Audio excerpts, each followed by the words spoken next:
Pie derecho, planta con edema, calor, dolor y rubor, se evidencia pequeña lesión central puntiforme. El edema, calor y rubor también compromete el dorso del pie. A nivel del maleolo interno se observa un trayecto ascendente eritematoso. Y después ya me empiezo con las preguntas. Bien. Brian, si querés, llamamos por la primera. Dale, arrancamos, Brian, con esa primera. ¿Qué Dice, responderías? aplique el triángulo de evaluación pediátrica y enumere medidas que pueda tomar luego de aplicarlo. ¿A todos les quedó claro la historia o quieren alguna aclaración? No, Bien.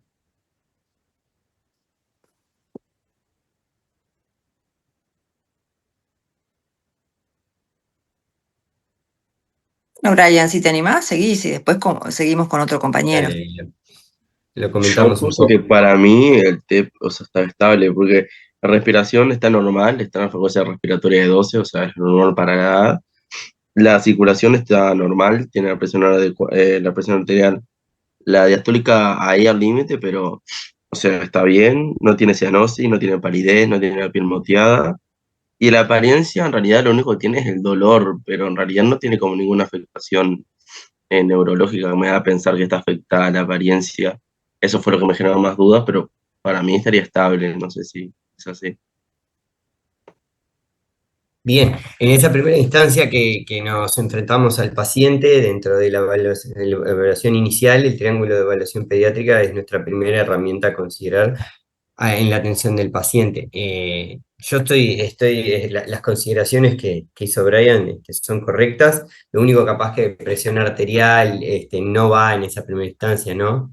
Del triángulo de evaluación pediátrica, que vos vas a mirar y a escuchar al paciente en esos tres polos que tú mencionaste, la apariencia, el polo respiratorio y la coloración del paciente.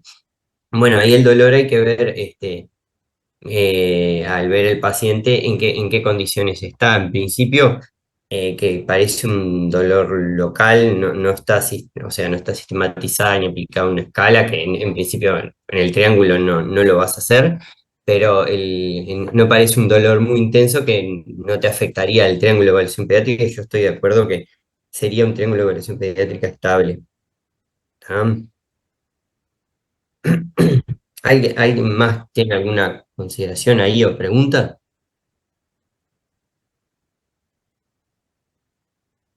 ¿Y qué medidas vamos a tomar si tenemos el triángulo de evaluación pediátrica estable? Para terminar la segunda parte de la pregunta. en ¿O alguien teoría tiene no habría ninguna medida a tomar. El paciente ninguna está medida a estable. tomar?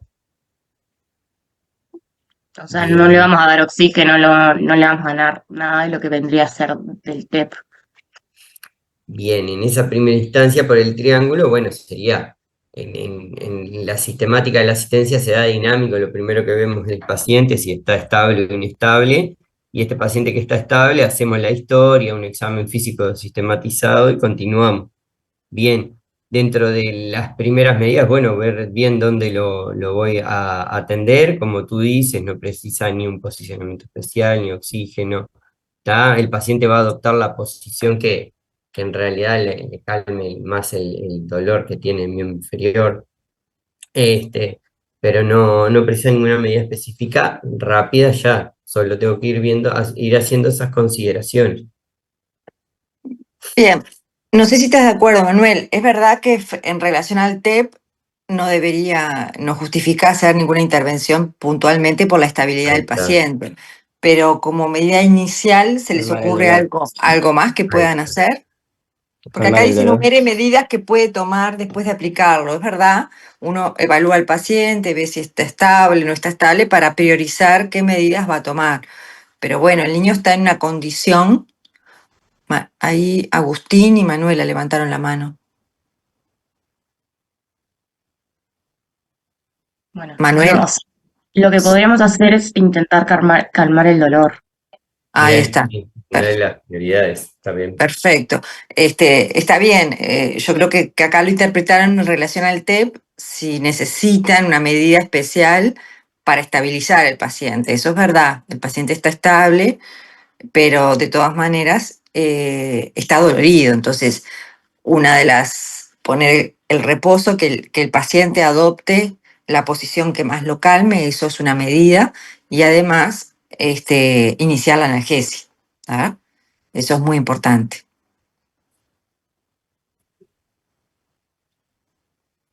Bien, y no es este paciente, no, pero un paciente siempre que se presente este, febril, con una lesión en piel, bueno, siempre ir viendo las posibilidades, ¿no? Ir viendo, ir evaluando bien sus constantes vitales, que no esté taquicárdico, evaluar siempre el examen cardiovascular, ver la parte hemodinámica. Está bien tener la presión, bueno, ver cómo está el tiempo de recuperación, la calidad de extremidades, los pulsos. Eso es correcto en todo paciente que se presente febril. Y en los pacientes con infección de piel y partes blandas también tenemos que ir viendo eso para catalogar, digo, la gravedad del paciente. Muy bien. Eh, ¿Querés agregar algo más, Anabela? ¿O No, alguno de no. los chicos tiene algún otro comentario?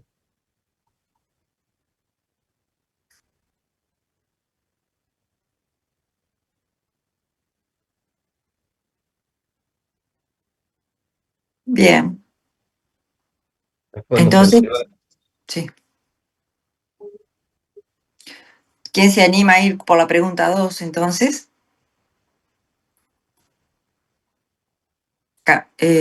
Brian, sí, continúa.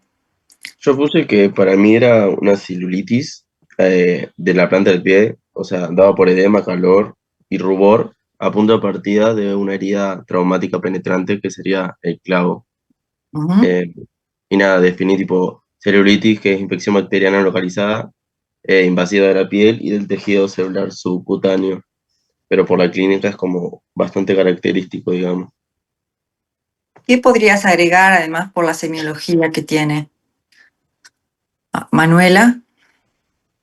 Estoy de acuerdo con Brian de que tiene una celulitis. Yo agregaría, por la última descripción que dice a nivel del malleolo interno, se observa un trayecto ascendente eritematoso que probablemente tenga una linfangitis también. Exacto. Digo, eso es una descripción semiológica que corresponde a una linfangitis. ¿Tienen todos claro de qué se trata eso?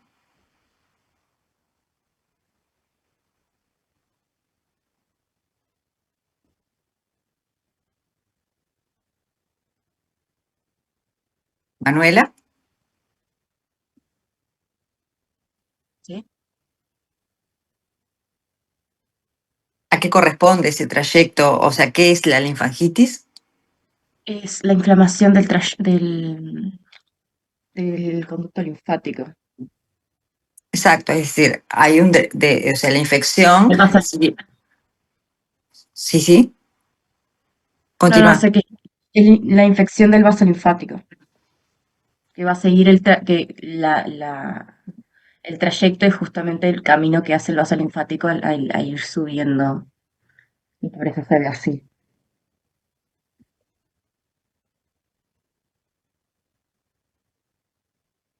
Bien, no sé si alguien quiere agregar algo más. No sé, Manuel. Sí, que digo, en cuanto a lo que dice de una celulitis, está bien, los signos edema, calor, dolor, rubor, son característicos, ¿no? Y tenemos también el antecedente de una lesión central puntiforme con el clavo. Ahí lo que tendremos que agregar quizás sería el tamaño de la celulitis, que eso también nos daría elementos, como quien dice, de mayor importancia, cuanto más grande es, y tenemos un umbral que habla de 5 u 8 centímetros para ir pensando después más adelante el tratamiento.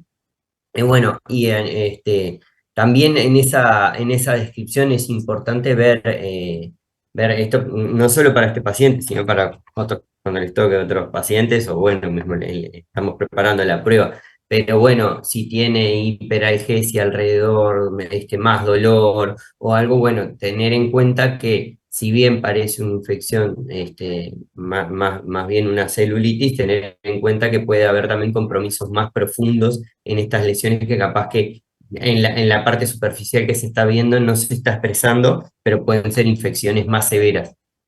Ujú. ¿Tá?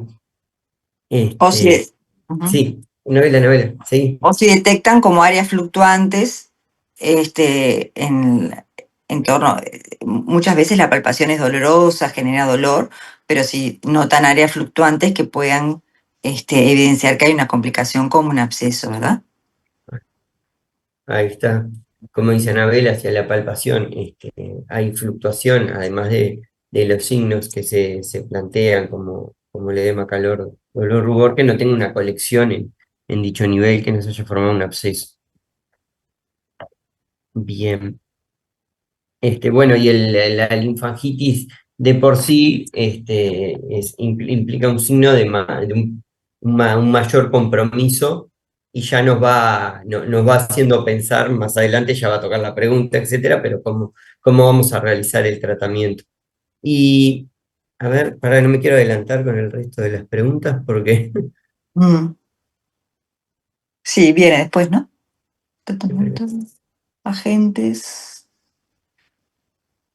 Ah, no, viene indicación. después agentes etiológicos. Sí, sí, Y eso sí. porque también, como toda enfermedad, hay que ir viendo dónde, dentro de las consideraciones, dónde fue cómo fue la lesión, dónde fue la lesión previa, con qué. Todas esas consideraciones es importante para ir viendo después los agentes etiológicos y eso. Bien. Bien. Bueno, la tercera pregunta, ¿quién se anima? Acá es animarse y ir, vamos aprendiendo todos juntos. ¿Qué para clínica solicitarían? ¿Y qué esperarían? ¿Por qué la pedirían? ¿No? Justificar siempre por qué se pide y qué esperan encontrar.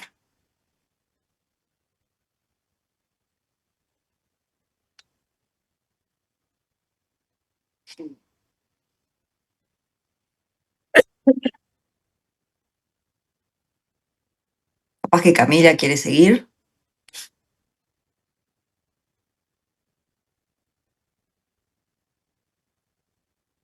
Manuela, Manuela, perdón. adelante. Manuela. O sea, no estaba muy segura acá, porque en realidad el cuadro es bastante claro y no tiene signos como de sepsis o tipo, no tiene aspecto tóxico, pero talló como para una valoración general también. Le mandaría un hemograma como para ver la reacción sistémica del paciente, que seguramente lo que veríamos sería como leucocitosis o desviación a la izquierda del, del hemograma. Proteína C reactiva. Le mandaría, de ser posible, no sé si hay tipo, si hay secreción en la herida, no sé si hay o no, un cultivo de la secreción, un exúmero, para ver si se identifica algún germen específico y no, o sea, y que fuera otro que no sea el que consideraríamos como posible, que serían Staphylococcus aureus o Streptococcus pyogenes por ser de piel. Em, Podríamos, capaz que, dos hemocultivos para descartar bacteriemia y ya, no se me ocurre nada más por el momento, porque absceso en teoría no tiene, porque de última si tuviera un absceso podríamos mandar una ecografía. ¿Alguno tiene alguna opinión diferente? Rocío, Rocío está. Sí, yo, es que esa pregunta fue como media rara, Ujú, pero por un lado tengo como que el diagnóstico es clínico, ujú. Perfecto. pero Perfecto. después en la historia me salió que el niño tenía fiebre de hace como 24 horas, si no recuerdo mal, que eso me puede indicar como bacteriemia, que sería como un síntoma sistémico que quizás me puede indicar cierta gravedad del cuadro, si no recuerdo mal, no sé hasta dónde no sería un criterio de ingreso, Entonces quizás sería estaría bueno mandar hemograma, hemocultivo. Y el tema es que no me dice el área que para el tratamiento y eso me importa el área Ujú. de la lesión. Creo que importa más si es mayor a 5 centímetros cúbicos o algo así. Pero tan, va medio por ahí. Muy bien. Valentina, Yo en realidad había pensado, buen día, primero que nada, yo en buen realidad día. había pensado en pedirle capaz que una radiografía del pie, porque pisó un clavo, o sea, para valorar que no tenga ninguna fractura. También, bueno, no sé si te servirá mucho como para valorar en sí ahora mismo la infección, pero bueno, sí para valorar ese traumatismo que tuvo. Bien. Yo estoy de acuerdo, Valentina, con la radiografía de pie. Hay que Ujú. evaluar una eventual lesión ósea, porque cambia un poco el tratamiento. Bueno, una lesión ósea ya cambia los días de antibiótico, capaz que hay que hacer una limpieza quirúrgica. Eso ya después iría de resorte con el traumatólogo, pero sí está bueno tener una radiografía y ver que no hay compromiso óseo por la punción con ese clavo. ¿Tá? Ujú. Bien, ¿Hay algún... Camila, creo que quería hacer una Sí, buen opinión. día. Sí, sí, estoy de acuerdo con la compañera, iba a decir esto mismo de la radiografía. Yo no tanto pensando en el traumatismo, si bien ahora me lo aclaró la compañera, sino por la rápida evolución que tuvo el cuadro, porque hace 48 horas que tuvo el traumatismo y hace 24 que tiene fiebre. La pregunta era si la radiografía para valorar la extensión de la infección, ¿esa se haría en el primer momento o se espera, se inicia el tratamiento, sacando de lado lo del traumatismo que estoy de acuerdo, pero o se inicia el tratamiento y se espera la evolución y en caso de que no evolucione, se hace la radiografía? No, la radiografía para evaluar extensión de infección, no. La radiografía la evaluás para eventualmente ver lesión ósea. Podés indirectamente ver si hay algún aumento de partes blandas o algo de eso, pero no se usa para valorar la extensión de la infección, ¿tá? Eso no es un concepto correcto que no lo utilizamos para eso, la Ujú. radiografía. Además, cuando ustedes, supongo yo que deben estar pensando, tú puedes tener una lesión directa por el tipo de traumatismo, ¿verdad? O si fuera, supongo yo que están pensando que pudiera tener una infección ósea, ¿verdad? Pero si fuera esa situación, ¿cómo Sí, claro, sería por la eso, por la placa? rápida evolución. ¿Cómo sería la placa en el estado inicial si la niña tuviera, por ejemplo, una osteomielitis? ¿Esperan encontrar algo? ¿Esperan no encontrar nada? ¿La pedirían acá? No, realmente sería normal, capaz que En general no, es no normal. tendría mucho sentido. Ah, Ah, bien. perfecto. Yes. Ahí hay otra mano levantada, creo que es Bennett. Bennett.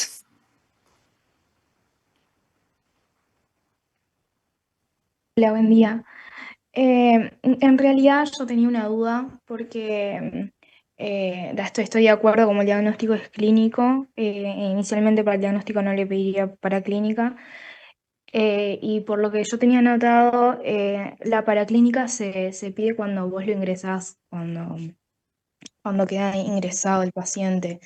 Eh, no sé si sería ese el caso.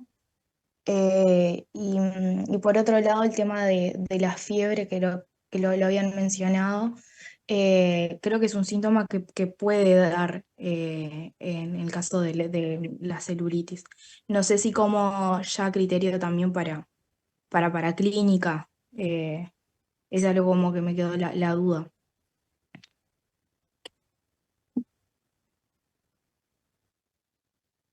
Bien, se fueron valorando, barajando varios conceptos y cosas que bueno, en realidad tenemos algunos, si bien no tenemos el tamaño de la lesión de la celulitis que nos importa, porque cuanto más tamaño habla mayor gravedad, la fiebre puede estar o no presente, tenemos un signo muy importante que hablaron hoy, que es la linfangitis. Eso ahí ya nos va a condicionar una valoración o sea, con estudios en sangre y además un tratamiento inicialmente en las primeras horas, por lo menos intravenoso. ¿Tá? Este, no tenemos el tamaño como dijimos hoy, pero también se plantea en miembros una celulitis mayor a 5, 8, entre 5 y 8 centímetros mayor, se plantea que, bueno, ya tendría como una condición de ingreso, 8 centímetros, una condición de ingreso por extensión, pero acá le sumamos ese otro componente que es la linfangitis, que ya precisa una valoración en sangre y tratamiento intravenoso. Solo por la fiebre no sería una condición. Puedo tener una celulitis, tener un paciente febril y no sería solo una condición de ingreso tener una celulitis con fiebre. ¿Se entiende? Ujú. Anabela, ¿querés agregar algo? Sí, como concepto en general, la complejidad de la cantidad de exámenes que solicitan depende un poco del estado general del paciente y la situación clínica, ¿verdad?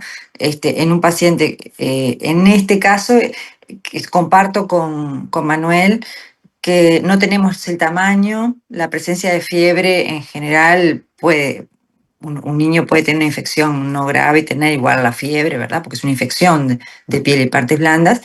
Y lo otro es la presencia de la linfangitis, creo que sí marca que hay como una extensión, por lo menos local, y que amerita. Es discutible, ¿verdad? Sin duda el cultivo, el estudio bacteriológico, si hay lesiones, sí o sí. Piensen también en la puerta de entrada, a ver si revisar, porque el niño tiene una celulitis en el dorso, ¿verdad? Pero digo, hay que fijarse bien la puerta de entrada, si no está supurando, si no tiene alguna donde poder tomar alguna muestra. Recuerden que por ahí van a leer la punción de los bordes como una forma de obtener, pero en general no se hace de rutina porque digo, es dolorosa y no tiene mucho rendimiento tampoco. Es decir, uno siempre trata de aislar el germen en la medida de lo posible, ¿verdad? El hemocultivo también, en estos casos puede estar indicado, pero con un rendimiento que sepamos que es bajo, ¿no? Y quedaría por ahí. El hemograma, los reactantes de fase aguda en un niño que tiene una celulitis de esta entidad, podría estar indicado y eventualmente ver sobre todo cómo mueve los parámetros iniciales. No sé, Manuel, si estás de acuerdo, pero creo que... Sí, va por ahí. Del hemocultivo, depende del lugar donde estemos, muchas veces hay pautas Ujú. no entraría el paciente por ese bajo rendimiento que dice Anabela, que es menor al 1% en las celulitis no complicadas. En el caso del hemocultivo, lo que sí tenemos importante, bueno, es esa extensión a través del trazo de linfangitis, que bueno, que nos puede hablar de mayor compromiso. Lo que sí, como decía Anabela, un paciente, el mismo paciente, si viene taquicárdico, afectado o algo, bueno, se va a ampliar el laboratorio y se va a hacer más extenso ya pensando en sepsis, ¿no?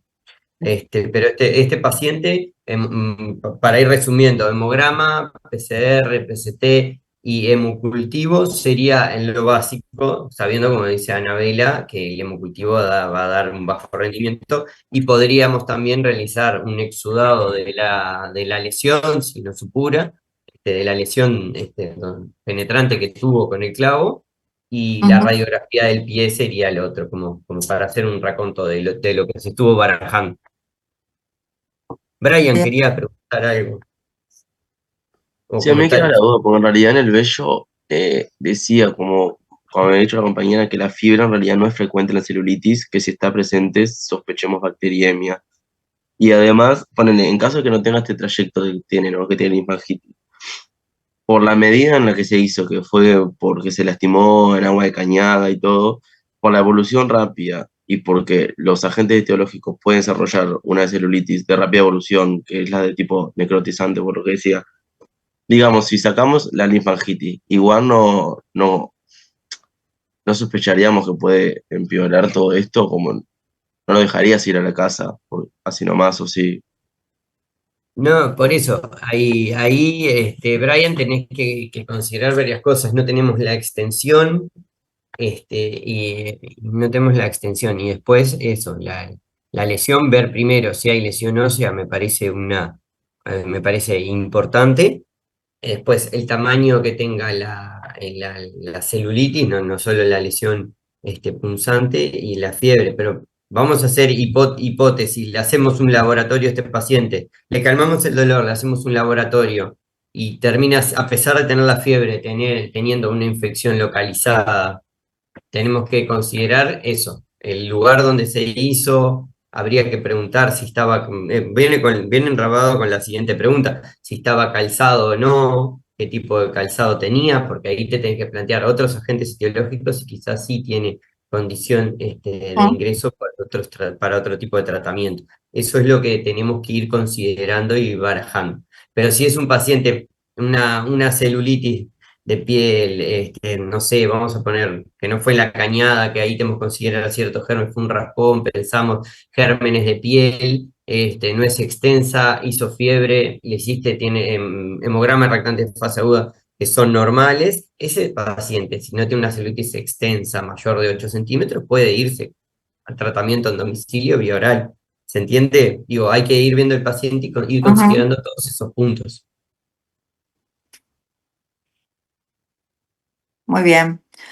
Claro, creo que viene un poco de la mano, como decía Emanuel, de esta siguiente, de la pregunta 4, ¿verdad? ¿Qué agentes etiológicos se están planteando? Y cuáles son los mecanismos de resistencia, ¿no?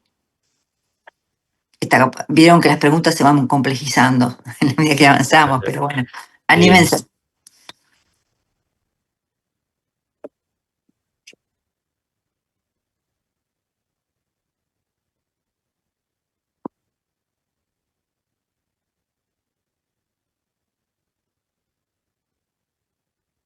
Ay, acá está Brian de nuevo. Vamos. O sea, yo, en realidad, los agentes etiológicos más comunes es Aurus y Piógenes, pero en este caso, por el mecanismo en que se hizo, que se lastimó el pie en agua estancada, pensarían en Pseudomonas aeruginosa o Aeromona hidrofilia, que era la que mencionaba el capítulo del libro, tipo en estos casos específicos. ¿Y, Ujú. hay- y alguno más como particular, importante, teniendo en cuenta el mecanismo que tuvo la lesión? Por el clavo dices. El clavo, la cañada. Ujú. Eh, ¿Tétanos? ¿El clavo? Bueno, ¿y cuál es? Clostridium tetani. Bien, ese también hay que considerarlo, entre otros. Muy bien.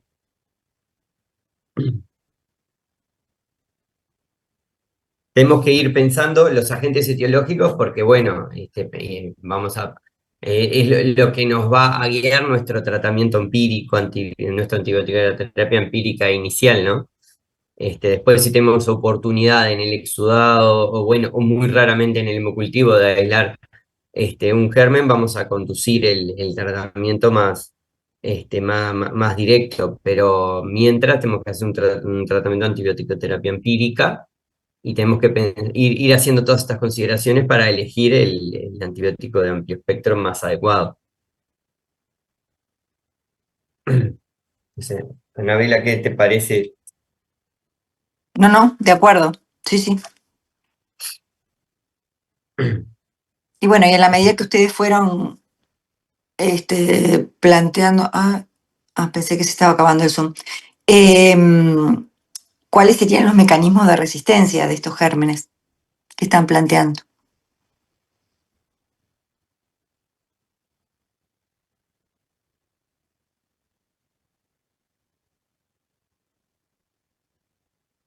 Por ejemplo, ¿cuál es el mecanismo de resistencia del estafilococo aureus? Meticilina resistente. No sé qué es el mecanismo. Sí, sí. ¿Cuáles son los mecanismos que tienen de resistencia? No son los PBP2 primas que secretan, o sea, para hacer que no sean detectables, o sea, para evitar la acción de los beta-lactámicos Ahí está. de ellos. El Produ- aureus, sí. Producción de beta-lactamasas o PBP alteradas, o sea, esos dos creo.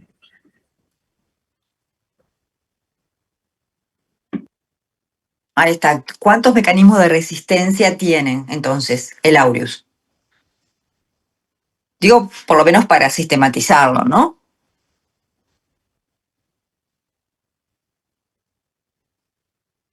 O sea, la resistencia del aureus es a los beta-lactámicos, ¿no? ¿Y cuáles son los mecanismos? Tiene más de uno. Uno es la producción de beta-lactamasas Bien, ese es el primero. ¿Está?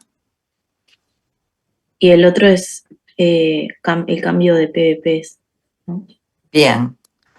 Es modificación de las proteínas de la unión, ¿verdad? Ese sería el segundo. Y falta el tercero,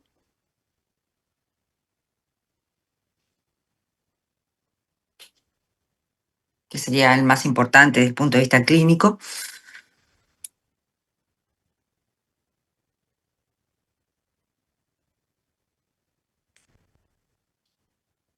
Capaz que es el más conocido por ustedes, o por lo menos el más temido.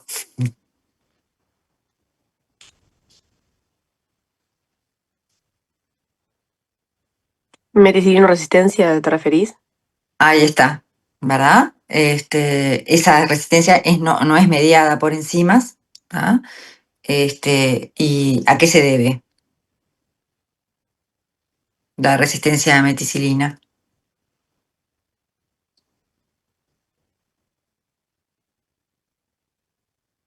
Porque una es mediada por enzimas, la otra es por modificación de las proteínas de PBP, y esta tercera, que sería a la meticilina,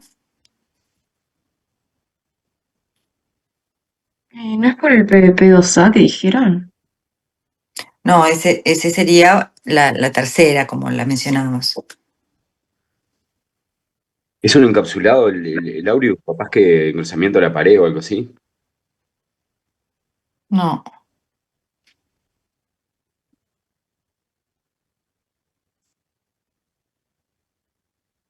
es por la presencia de gen meca, ¿verdad? Y entonces eso genera la resistencia a la meticilina. O sea, tiene tres mecanismos de acción. Desde el punto de vista clínico y sobre todo terapéutico, el más importante es este último, ¿no? Bien. Y los siguientes, el piógenes, ¿tiene algún mecanismo de resistencia?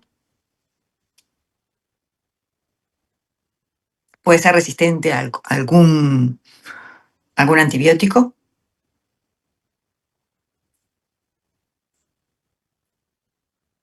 Vamos a ir recorriendo los gérmenes que ustedes plantearon, porque entonces si conocemos las posibles resistencias, después nos va a servir para elegir el antibiótico más adecuado de esta razón, o si el paciente no responde bien a la terapia que nosotros iniciamos.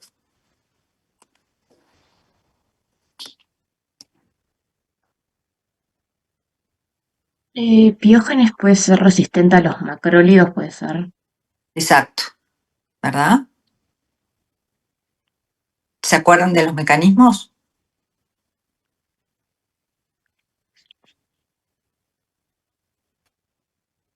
Yo no me acuerdo muy bien del mecanismo, pero creo que eran a todos los gram negativos, ¿no? No, ¿por qué mecanismo es resistente a macrólidos? Mm.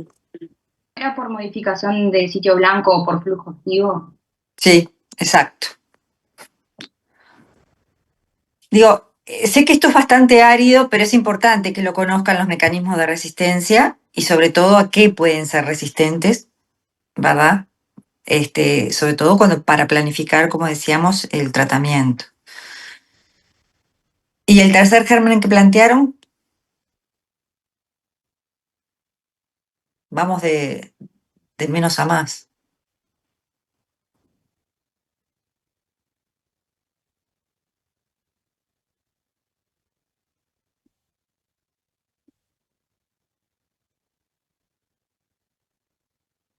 ¿Se acuerdan la pseudomona? Este es un temario, les tiene que gustar. Pero para la clínica siempre es importante que...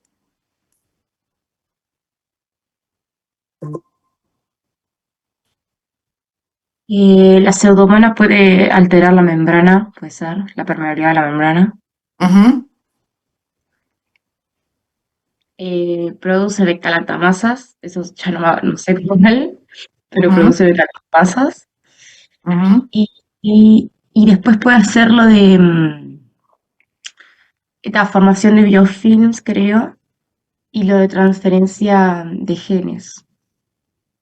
Sí, en realidad también puede hacer que la membrana tiene una resistencia intrínseca, ¿verdad? De la membrana que es poco permeable al antibiótico, o que además puede o tener bombas que expulsan el antibiótico fuera de la célula, es decir, ese doble mecanismo, y también produce beta-lactamasas, ¿verdad? Es decir, pueden tener mecanismos combinados de resistencia. Puede haber que alguno más que me olvido, pero no sé, Manuel. Sí, tiene también, digo, como es la entrada propia del antibiótico a la célula por a través de las porinas, tiene unas porinas más pequeñas, el antibiótico no puede entrar. Es un bicho que en realidad, hablando mal y pronto, es bastante complicado y tenemos que pensar bien el antibiótico porque no son los más comunes los antibióticos que podemos usar ni tampoco hay muchos disponibles vía oral, entonces como que cuando hay Exacto. infección por pseudomonas nos va condicionando, o puede haber, mejor dicho, pues empíricamente tenemos que tratarlo, nos va condicionando un poco el tratamiento. Exacto. Bueno. La siguiente pregunta, que es la 5, ¿quién se anima? Acá que capaz que es más fácil. Ujú. ¿Cómo va? Acá abordamos todas las indicaciones, ¿verdad? Las indicaciones que vamos a hacer en el equipo de enfermería, más las indicaciones, las prescripciones de fármacos que vamos a hacer. Ahí está. Tenemos que poner, cómo escribiríamos en la Exacto. historia clínica a enfermería, el tratamiento para este paciente que lo tenemos ahí en un box. Quedó sentado en un box y lo tenemos que tratar. ¿Qué le vamos a indicar a los compañeros de enfermería?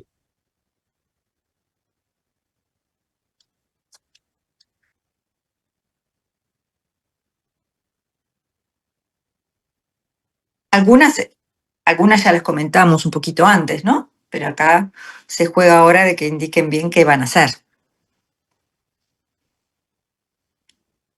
Analgesia, antipiréticos, antibióticos, digamos, que ponga el pie en la mejor posición para que no le duela. Bueno, pero eso sí se lo decís a la enfermera, va a decir, bueno, sí, doctor, pero ¿qué le pongo? ¿Por dónde se lo doy? ¿Y cada cuánto? ¿Y en qué dosis? Es decir, te va a preguntar un poquito más. Antibióticos yo tenía que por riesgo, Empecemos por las indicaciones de repente no farmacológicas, que son muy importantes también. Tiene que, Manuela, quiero. ¿Manuela? Digo, un par si quieren. Primero sería intentar el lavado de la herida. Ujú. ¿Tendría que ingresar a sala con aislamiento de contacto o no? No te escuché bien, perdón. Si ingresa a sala con aislamiento de contacto, Por Bueno, ahora estamos recién atendiendo en una primera instancia, todavía estamos en emergencia. Después vamos a decidir dónde va el paciente. Pero está bien esa primera apreciación. ¿Ustedes creen que este niño lo pueden tratar, se iría para su casa o lo internarían? Para mí ingresa a sala. Ujú. Ah, Teoría. bien. Deciden el ingreso, pero inician las primeras medidas en la emergencia donde lo están viendo, ¿verdad? Y entonces ahí le van a indicar, como ya dijimos, el reposo con el pie, que él busque la posición que lo calma, ¿verdad? Porque además tiene una herida en la planta del pie, es decir, que él busque la posición. Le van a indicar que le laven la herida. ¿Y con qué la van a lavar? ¿Qué le van a indicar? Todo eso la enfermera te va a preguntar, ¿con qué lo lavo, doctor? Cuando hacen las indicaciones tienen que hacer siempre lo más precisos posibles, ¿no? Y con jabón de clorexidina sería, ¿no? O con suero fisiológico me parece muy poco, ¿no? Sí, con agua y jabón es una buena medida. Si hay una herida además que está sucia, que hay que ver las condiciones de higiene que tiene ese pie y le hacen un buen lavado, obviamente que eso va a despertar dolor en el niño porque va a estar muy próximo a la zona de la celulitis, ¿verdad? Sí, idealmente, o sea, le das un analgésico antes, previo a la medida esta, para que no duela tanto. Bien, ¿qué analgésico utilizarían y por qué vía?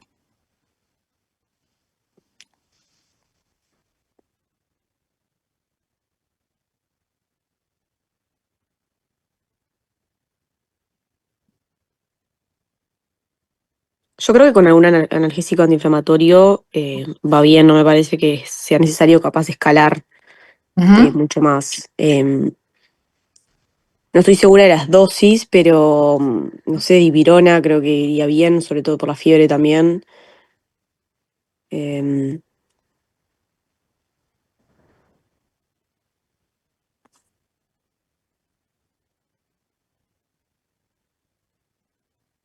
A ver, Manuel, ¿qué te parece?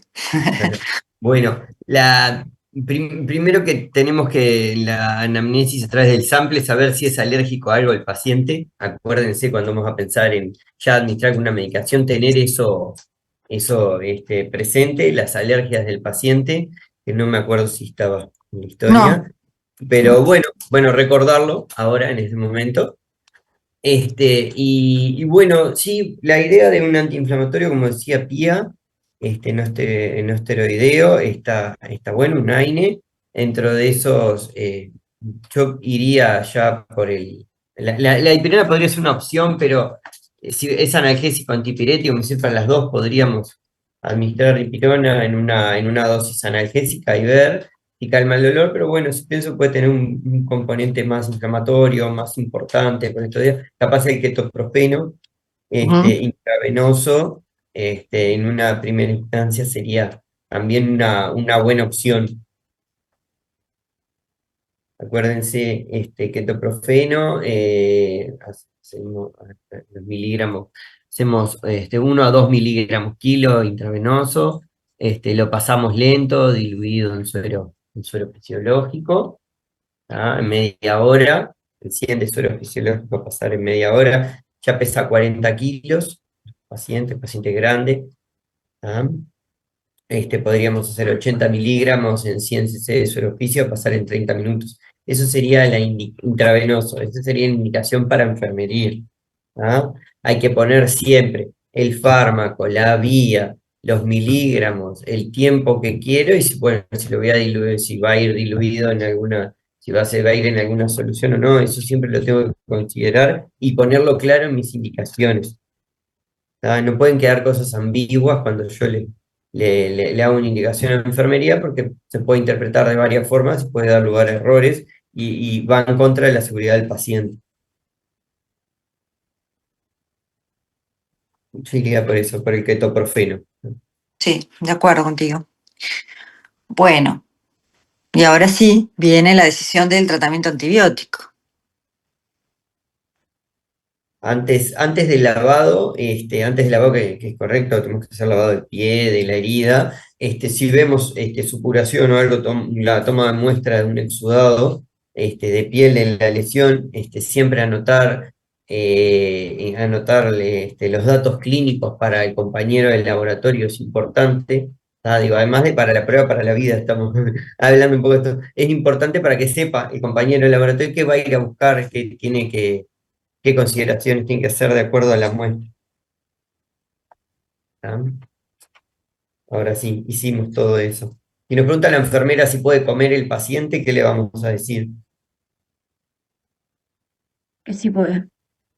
Que Sí. sí, tiene una condición de que no pueda comer. Bien, nos queda ahora hacer, hicimos el tratamiento, como quien dice, la parte higiénica, dietética, nos queda ahora ver bien lo medicamentoso, hablamos del ketoprofeno, nos quedan los antibióticos. ¿Qué vamos a cubrir? Ya hablamos de las etiologías que tenemos que cubrir. ¿Cuál vamos a usar? Así empírico inicialmente.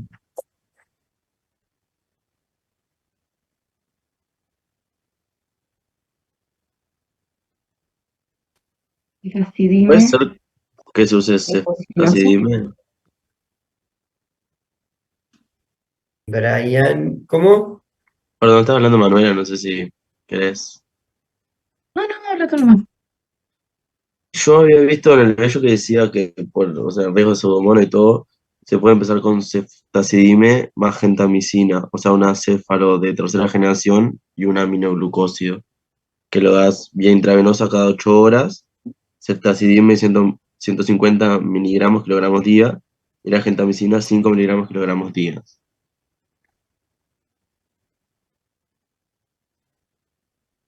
Está muy bueno lo que trae Brian. ¿Alguno tiene otra opción terapéutica?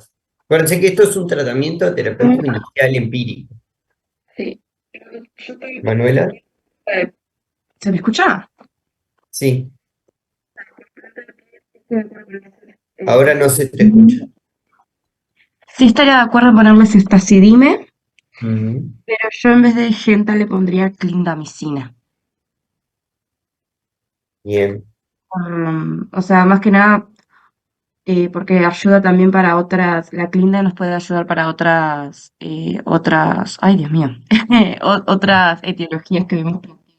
Bien. ¿Cómo cuáles? ¿Por qué le ponemos clinda? Antipseudomónico, ¿es, no? La No, la pseudomonas, clinda no. no, el ceftazidime es para la originosa.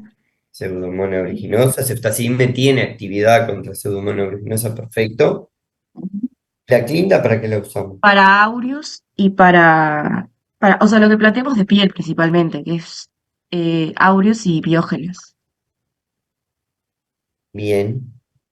Exacto. Vieron que si a este niño no le hubieran puesto esa puerta de entrada de la punción, digo, como esto es una preparación, pongamos la hipótesis de que este niño no tiene una herida punzante en la misma situación clínica, pero sin la herida punzante. ¿Qué elegirían? Y pensando en cuál germen. Y puede una cefradina con timetropino o si no, la quinda. Exacto. La monoterapia quizás facilita además el cumplimiento, ¿verdad? Entonces, quizás la clinda puede ser una buena opción terapéutica que te va a cubrir los dos más habituales, que es el piógenes y el estafilo, ¿verdad? La asociación con ceftazidime justamente en este caso se justifica por el mecanismo, por la puerta de entrada de los posibles gérmenes que plantearon. Sí. Y también la clindamicina en esa entrada puntiforme para anaerobios que puede haber, se pueden formar, este, como es, sale cerrado, estar cerrado y formar, proliferar anaerobios, la clindamicina también cae bien a esta situación. Bien, es verdad. Muy bien.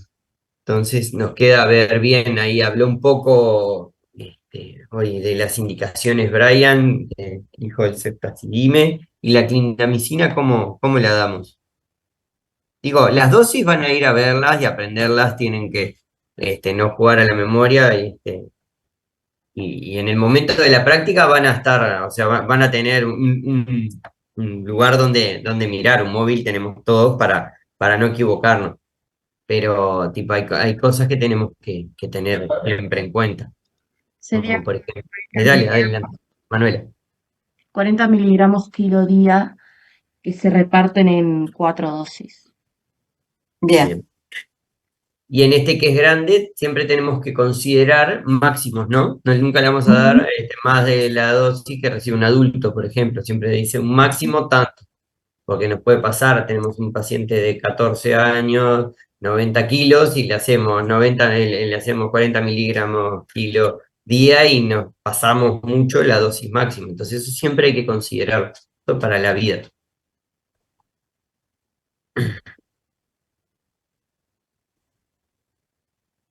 2 gramos puede ser. ¿Eh? 2 gramos puede ser el máximo ¿Para quién? para la clindamicina en niños. Sí, es un poquito más, Más. pero Puedes darle más, porque en adultos puedes darlo hasta 600 cada 6, que serían 2 gramos 400 al día, por ejemplo. sí, incluso depende de la gravedad. La Exacto. clinda en los casos más graves puede llegar a 4 con algo gramos día en los pacientes graves, ¿no? Depende un poco la gravedad. En este caso no llegaríamos máximo a lo que decía Manuel de 2,4, 2,7 gramos día. Muy bien.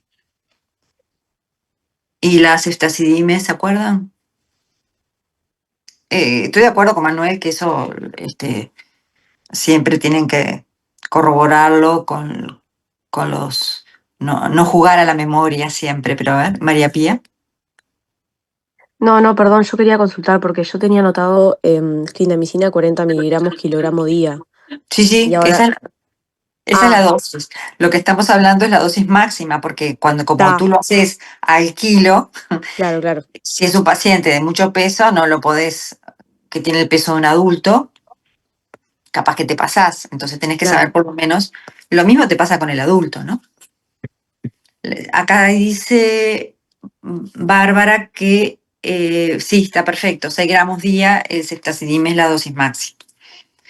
Tiene que tener en cuenta eso, el peso del niño, y no solo hacer la cuenta por los gramos o por los miligramos, sino saber hasta dónde pueden llegar. Si no lo recuerdan de memoria, por lo menos fijarse cuál es la dosis máxima.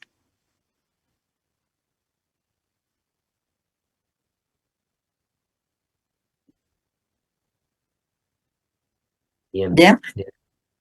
Bien. Bueno, la sexta pregunta. ¿Puedo hacer una consulta antes de pasar a la otra? La sexta es miligramos kilo día o cada 8 horas.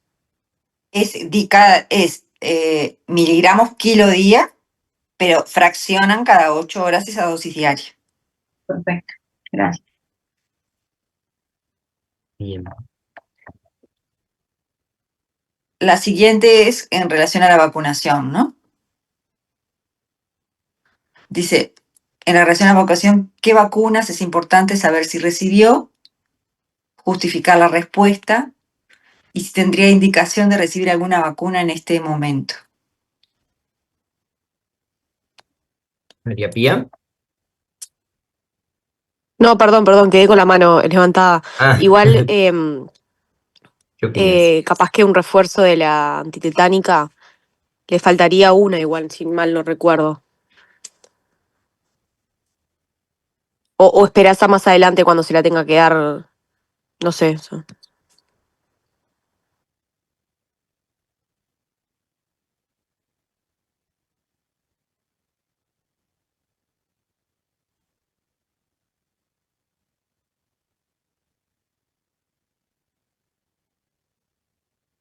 ¿Rocío? Yo tengo entendido como que tenés que darle un refuerzo, sí. Porque, o sea, como que en líneas generales, Claramente él solo tiene una dosis de la antitetánica, porque es la de los 5 años, él tiene 10. Por más que tiene el carnet de vacunas vigente.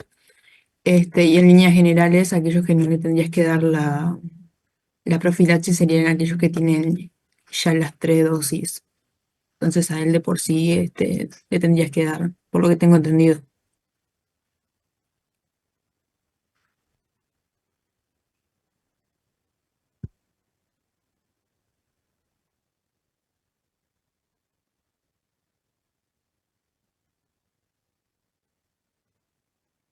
Manuela iba a decir algo. No, es que estoy de acuerdo con ella.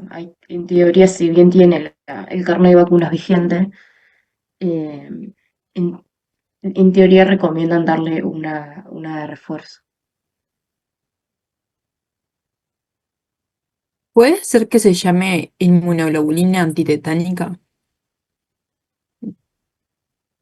Tipo,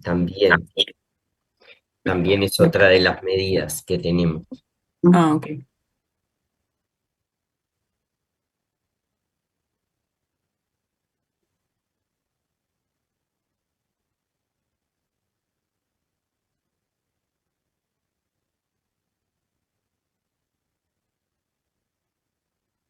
Bien, si bien es poco frecuente, es necesario por el mecanismo de, digamos, de lesión, tener presente esta medida, ¿verdad? Bueno, después nos van. Sí, o sea, la vacuna del tétanos que está en la DPT, hay que ver cuántas tiene y cuántas ya debe tener a esta edad. Tiene que tener 3 como mínimo, que las debe tener, y la última hace menos de 5 años.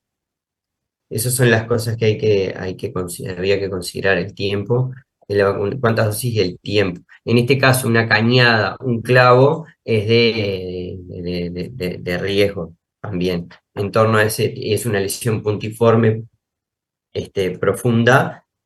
Creo que el refuerzo podría estar justificado. Hay una tabla clara, no me la acuerdo ahora, Anabela, no sé si te acordás. Sí, no la tengo acá presente, pero no la tengo presente. Que hay una tabla que las La lesiones podemos buscar. profundas, cuando hace más de 5 años que recibió la vacuna, la última vacuna, que tenga 3 mínimo y 5 años que recibió la última, que reciben profilaxis. Esos son lo que tenemos que considerar.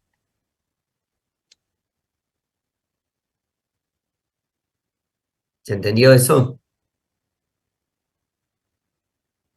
Sí, ¿sería repetir la triple bacteriana o sería repetir o sería darle una específica para el tétano? Como la que mencionó Rocío. Sí, o la doble bacteriana, o sea, ¿cuál le repetís? Ahí va, ¿cuál se repite? Ujú. La Los dos. antitetánica. La La antitetánica. antitetánica directamente. Sí. Ah, Ok. Bien. Y el paciente a las 24 horas del ingreso presenta aumento del dolor con dolor exquisito de la palpación de base del primer dedo de pie derecho. ¿Qué diagnóstico plantearía?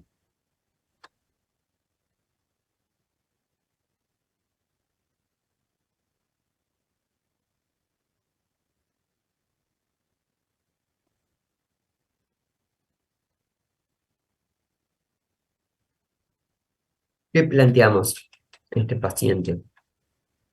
Una osteomielitis podría ser. Una osteomielitis, bueno, puede. ¿Y qué más? Base del primer dedo del pie derecho.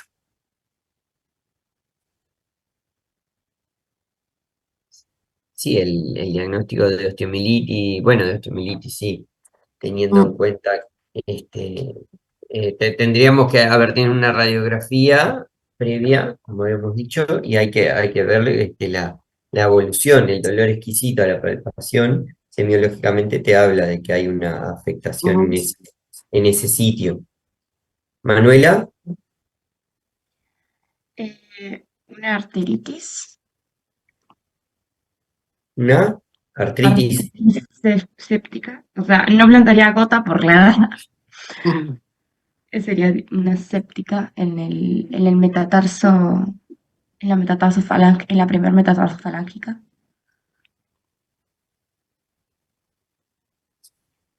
Sí, no sé. Bien.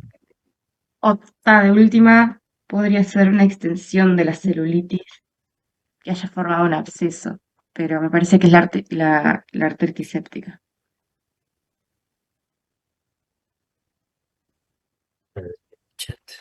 Acá ponen en el chat descartar fractura. Digamos que un poco como decíamos al inicio, ¿verdad? La radiografía inicial te puede mostrar o sea, que la pedimos inicialmente, ¿verdad? Si hay alguna lesión ósea vinculada directamente al traumatismo, que si ya no la descartamos en esa primer placa, ¿verdad? Que si no había fractura, si no había compromiso óseo directo por la herida punzante, si el niño agrega un dolor exquisito, creo que lo más importante es descartar que el niño no tenga una complicación infecciosa, ¿verdad? En este caso, una osteoartritis o una osteomielitis, como una complicación, ¿verdad? Infecciosa de esa celulitis, porque supone que partimos de una radiografía inicial que ya la fractura no la tenía y suponemos que no había ninguna lesión ósea directa por el clavo, ¿no? O sea que si el niño agrega ese dolor en la evolución, uno pensaría que puede haber una complicación infecciosa, como decían allí.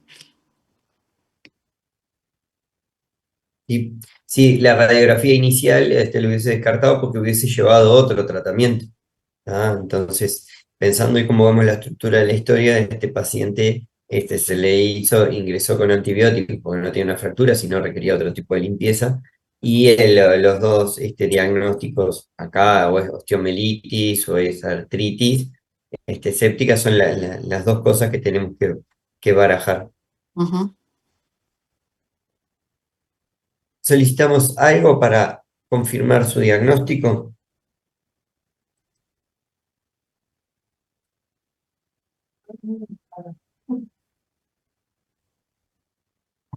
Acá dicen en el chat punción ósea.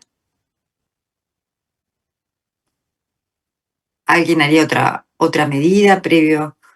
Ivana dice una resonancia.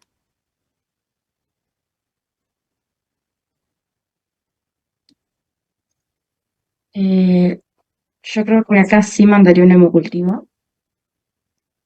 Por acá tengo más probabilidad de que haya bacteriemia.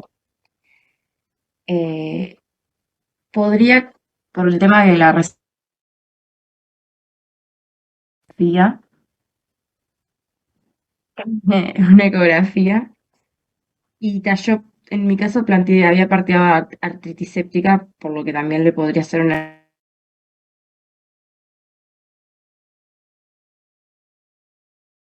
Pero vamos a ordenar un poquito, ¿no? Cuando tú tenés una sospecha de una osteomielitis,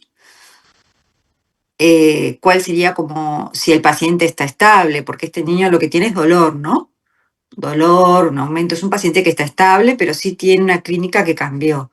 Agrega dolor exquisito en la base del primer dedo de pie derecho. O sea, yo creo que está correcto, todos estamos de acuerdo de que plantearíamos la osteomielitis. ¿Y cuál es la conducta frente a la sospecha de una osteomielitis en un paciente estable? ¿Irían directo a la punción? ¿Mandás otra RX? Bueno, un planteo puede ser, la primera radiografía fue hace 24 horas. Puede haber Esperarían una ver. evolución donde veas cambios. Bueno, ¿qué cambios podrían ver, por ejemplo? En una RX lo que puedes ver, vos realmente en los huesos, ves los límites claros. En una osteomielitis, en el hueso afectado ya no ves el límite claro porque la bacteria se lo está comiendo. Bueno, esa podría ser una, digamos, una indicación. ¿Y se les ocurre alguna imagen un poco más, que tenga una mayor sensibilidad y especificidad?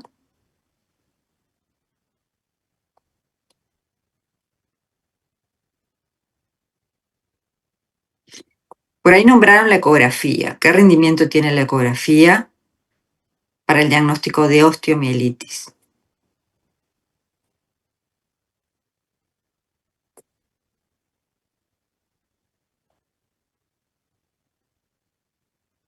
Y por ahí en el chat nombraron la resonancia. Es decir, pusieron sobre la mesa los estudios, casi todos los estudios de imagen disponibles. O sea, Va. la ecografía lo que nos puede ayudar es ver si hay tipo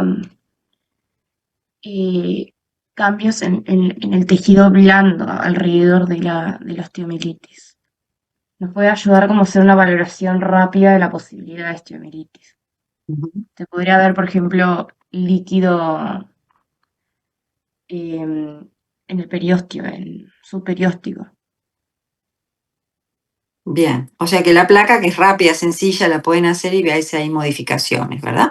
Y si no encuentran ninguna modificación, ¿se quedan tranquilos? Puede pasar que la placa sea la comparan en 24 horas una con la otra y está igual. ¿Se quedan tranquilos?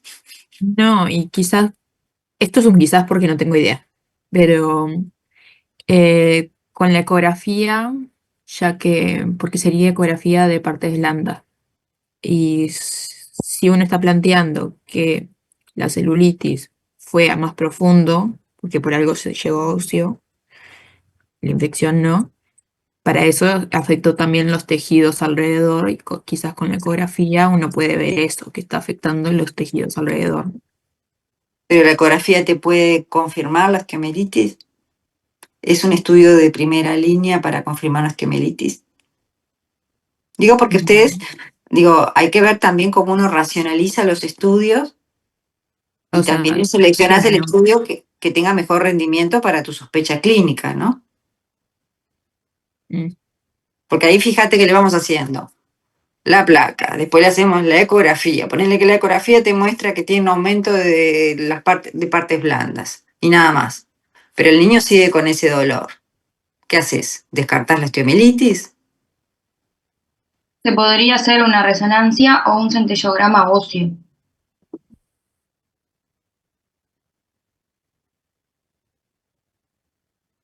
¿Alguien piensa diferente? Yo pienso igual, pienso que con la resonancia, eventualmente el centellograma, y más que nada la punción ósea, que es el pilar diagnóstico en este caso. Manuel, a ver qué. Bien, no, la ecografía tiene bajo rendimiento para osteomielitis, no es un estudio indicado.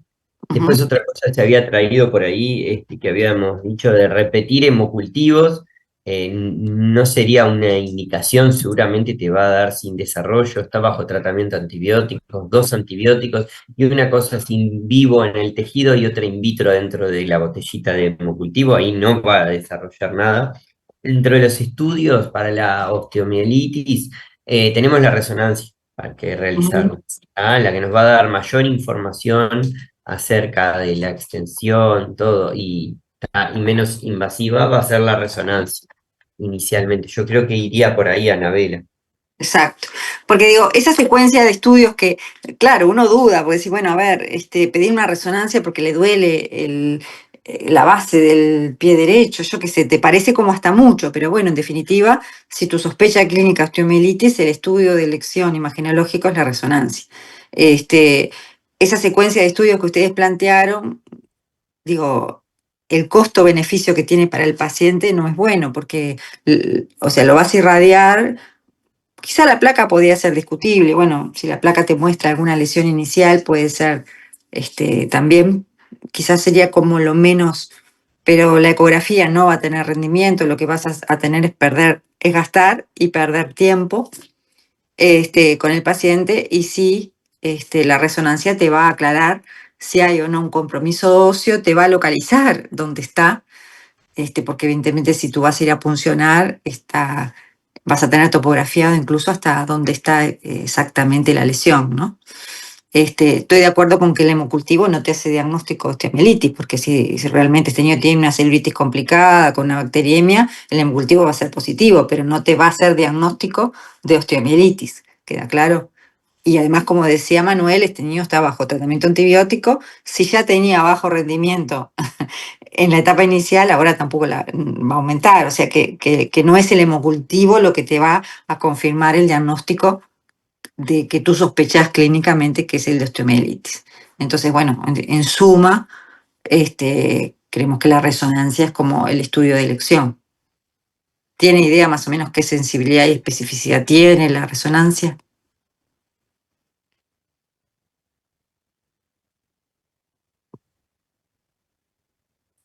Cerca del 90% tiene. Sí, cerca de 90%, o sea que sería como el estudio de elección. No sé si hay alguna pregunta más. No hay más preguntas. Yo tengo Una una consulta. pregunta. Perdón. Sí. Dale. Noemí, dale nomás. Quedamos entonces que es una osteomielitis. Una sospecha clínica de osteomielitis. Porque acá dice, la pregunta dice, ¿qué diagnósticos plantearían, verdad? Y tú plantearías que ahora, sí, tu planteo clínico es que puede ser una osteomielitis, ¿no?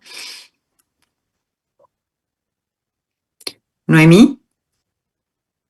Hola, buen día. Tenía pregunta, en realidad es más de la vida real. Si este paciente consulta en policlínica, vos valorás la herida y sabés que tiene que recibir tratamiento intravenoso, ¿le pedís que vaya a la emergencia que esté más cercana o pedís un traslado? No sé si ya sería como criterio para pedir un traslado, capaz que medio poco, pero si puede moverse por sus propios medios, que vaya a la emergencia más cercana, o hay alguna alternativa para hacer antibiótico vía oral y, bueno, ver si mejora, no precisa consulta. A ver, esa es una consulta muy frecuente. El razonamiento del paciente debería ser el mismo en cualquier nivel de atención que tú estuvieras. Es decir, no porque estés en la policlínica vas a pensar que este niño le vas a indicar vía oral y lo vas a mandar a la casa. Es decir, tú valoraste el paciente, el razonamiento clínico es el mismo. Valoraste el paciente, valoraste que tiene una infección de partes blandas con fiebre, que tiene un trazo de linfangitis, por lo cual inicialmente este niño va a requerir tratamiento algunas medidas iniciales de paraclínica, calmar el dolor. O sea, las mismas conductas que tomamos al principio las seguimos pensando si estamos en el ámbito ambulatorio, ¿no? Entonces, creo que está muy buena esta pregunta porque en definitiva este niño va a requerir que remitirlo por lo menos a un segundo nivel donde se le puedan hacer todas estas indicaciones que nosotros discutimos al inicio. Porque es frecuente, nos pasa incluso a los clínicos más viejos. A veces estamos en un nivel o en otro, pensamos, bueno, capaz que no, el paciente es el mismo. Consultó en otro nivel de atención, pero la conducta va a ser la misma y lo vas a referir. Con respecto a cómo va a ser referido al centro de segundo o tercer nivel, de acuerdo a lo que ustedes dispongan, sí, es una pregunta interesante que va a depender de algunas cosas. Va a depender del medio que estés, ¿verdad? Del medio socioeconómico, de la distancia que tú estés del otro nivel de atención y las posibilidades de traslado que tengas.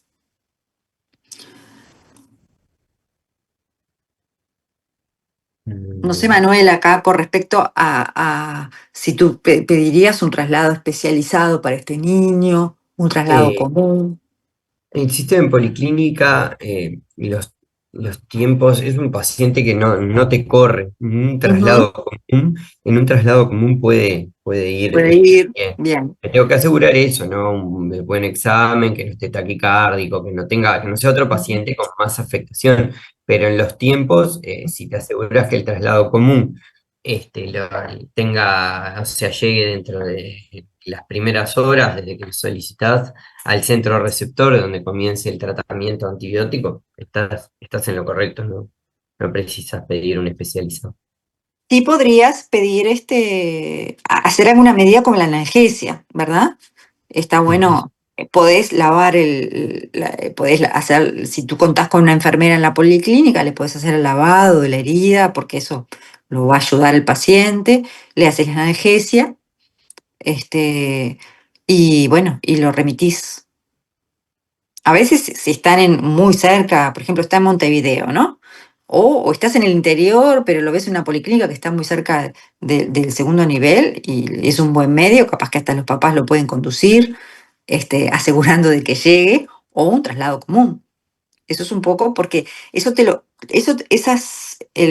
la forma del traslado te lo va a dar la estabilidad del paciente, ¿no? Y este paciente en principio está estable. Lo que no nos queda duda es que sí va a requerir inicialmente tratamiento intravenoso, estudios de paraclínica, que bueno, que vieron que de hecho se justificaron porque la evolución del paciente requería estar internado con tratamiento intravenoso, igual se nos complicó, ¿no? Ahí, Gonzalo. Yo tenía una consulta respecto a la paraclínica. O sea, este niño, obviamente que de una en la emergencia la resonancia no la vamos a tener, por lo tanto la radiografía de pie sería el primer estudio a realizar, ¿no? Sí, sabiendo que A no te va, repetirlo. capaz que no va a ser concluyente, porque si la radiografía es normal, ¿no? Yo honestamente creo que si yo tengo una sospecha de osteomelitis, directamente voy a la resonancia, porque la radiografía es normal, no te excluye el diagnóstico y vas a tener que seguir. Y lo vas a irradiar por segunda vez al niño. Pero digo, si en la radiografía llegás a ver algo, de todas formas igual le vas a terminar mandando la resonancia. Sí, por eso. La segunda radiografía no te va a aportar mucho. Manuela. Hay una pregunta que ahí parece que no les aparece a ustedes, que plantean si continuarían con el mismo plan antibiótico. Mirá, acá ponen en el chat también, si Ujú. seguiríamos con el mismo plan antibiótico. ¿Qué les parece? ¿Cambia el razonamiento de los gérmenes y los mecanismos de resistencia?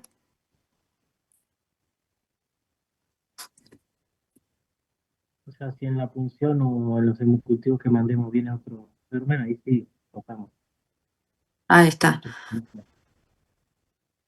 O sea, la osteomielitis es una complicación esperada, o sea, posible, ¿no? De una celulitis con este mecanismo y con esta puerta de entrada, ¿verdad?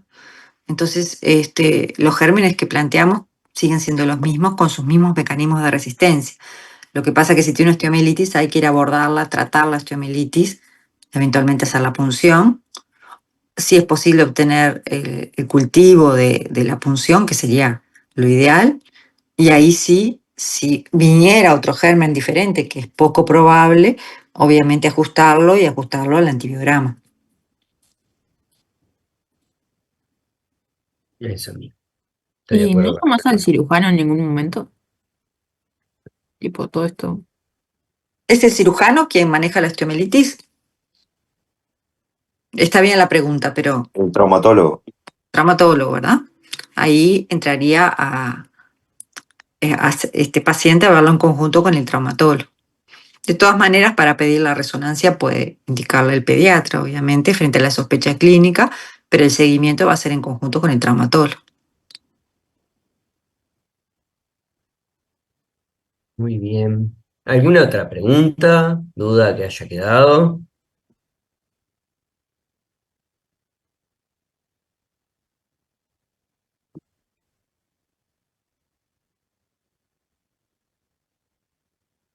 Muy bien. Bueno, Anabela, si no hay dudas ni preguntas, creo que estamos llegando al A fin. estudiar, a seguir estudiando, ¿no? A seguir estudiando ¿Cuándo es que tienen la prueba?